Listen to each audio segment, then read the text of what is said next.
પત્નીને ફોન કર્યો કે તને પિયર ગયા 10 દિવસ થઈ ગયા, તું તો મને યાદ જ નથી કરતી. મારી પત્ની કે હોતું હશે એવું કાંઈ, મને ચારે બાજુ તમે જ દેખાવ છો. તુવેરની દાળમાં, ચોખાના દાણામાં, ઘઉંના લોટમાં. સાલું મને તો આંચકો લાગ્યો. હું ધણી છું કે ધનેડું? એ હા ભાઈ હા, એ કાગડા બધે કાળા જ હોય. એ તારી વાત એકદમ હાચી હો ભાઈ. એ બીજી એક વાત કહું. એકવાર હું મારા હાહરે ગયો. સાસુમાએ 8 દિવસ સુધી પાલકની ભાજી ખવડાવી. એ 9મા દિવસે પૂછ્યું, એ જમાઈરા હું બનાવું? પછી તો મેં કહી દીધું, ખેતર બતાવી દો, એ હું જાતે ચાલી લઈશ. ખરેખરી કરી તે તો.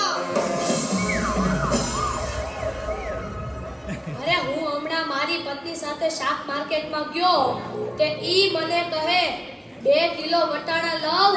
મેં કીધું લઈ લે, એમાં હું પૂછવાનું હોય?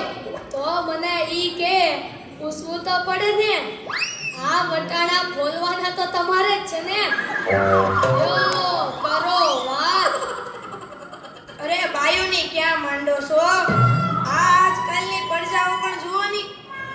મારી ટિંડોરના હાથમાં મોબાઈલ આવ્યો એટલે બસ પતી ગયું, સમજી લ્યો. આપણી સાથે વાત કરતા હોય અને કોકનો ફોન આવે એટલે હાલવા જ માંડે. એલા આપણે કાંઈ ખેતરના ઉભેલા ઝાડિયા છીએ? એને મન તો આપણે એવા જ હોય. એને તો મોબાઈલ આવ્યો એટલે કરલો દુનિયા મુઠ્ઠી મેં. ધીરુભાઈ અંબાણી જોઈ લ્યો. એમાંય આ જીઓ આવ્યો ત્યારથી છોકરાઓ તો આપણો જીવ લઈ ગયા છે. અરે એનું નામ જીઓ નહીં પણ મરો એવું રાખવું જોઈતું તું. એ મોબાઈલ આવ્યો એટલે કેમેરો ગયો. એ મોબાઈલ આવ્યો એટલે ઘડિયાળ ગઈ. એ મોબાઈલ આવ્યો એટલે બેટરી ગઈ. મોબાઈલ આવ્યો એટલે ટપાલ ગઈ. મોબાઈલ આવ્યો એટલે કોમ્પ્યુટર ગયું. મોબાઈલ આવ્યો એટલે નિરાત ગઈ. અને એમાં જો આપણો મોબાઈલ આપણી ઘરવાળીના હાથમાં આવ્યો તો આપણે ગયા. કરો વાત.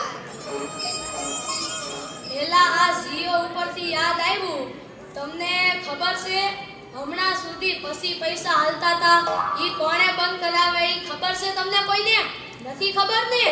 સરકારે બંધ કરાવ્યા. બીજું કોણ કરે? એ નહીં, ઈ પછી પૈસા એટલે પાવલી. ઈ પાવલી આ જીઓ વાળા મુકેશ અંબાણીએ બંધ કરાવી. હા, એ કેવી રીતે? જો હું કહું, મુકેશ અંબાણીના લગ્ન થતા હતા ઈ વખતે આ પાવલી એટલે ઘણા બધા પૈસા કહેવાય. તે ગોળ મહારાજ ઘડીએ ને ઘડીએ કીધા કરે, પાણીની ચમચી ભરો ને મૂકો પાવલી.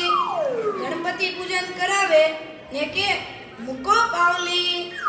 એક ફેરો ફરે ને કહે મૂકો પાવલી.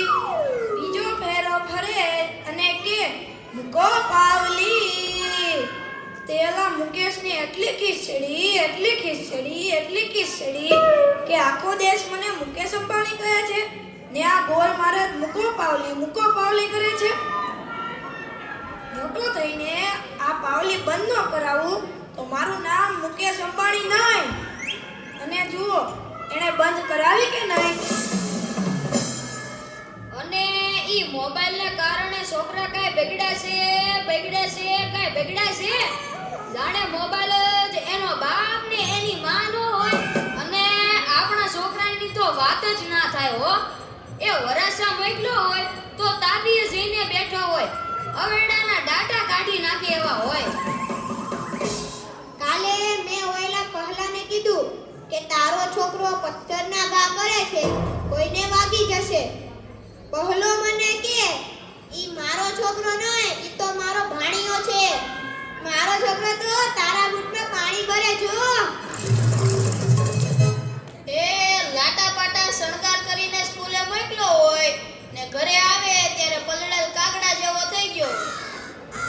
મારા ટીનિયાને સાહેબે પૂછ્યું કે 15 ફળના નામ બોલ. ટીનિયો કે એક સફરજન, બીજું એક ચીકુ, એક ત્રીજું પપૈયું અને 1 ડઝન કેળા. થઈ ગયા ને 15 ફળ. લ્યો કરો વાત. અરે આપણા છોકરાની વાત મૂકો તડકે, આપણી જ વાત કરો ને.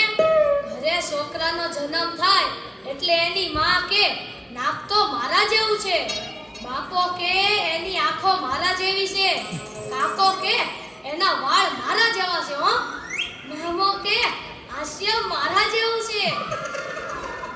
એ છોકરો મોટો થઈને જ્યારે ના કરવાનું કરે ત્યારે બધાય કે ખબર નહીં આ હરામખોર કોના જેવો છે. એ લ્યો તોય સૌના ઘરે જાય. આ લોકો તો નવરા છે, આપણે થોડા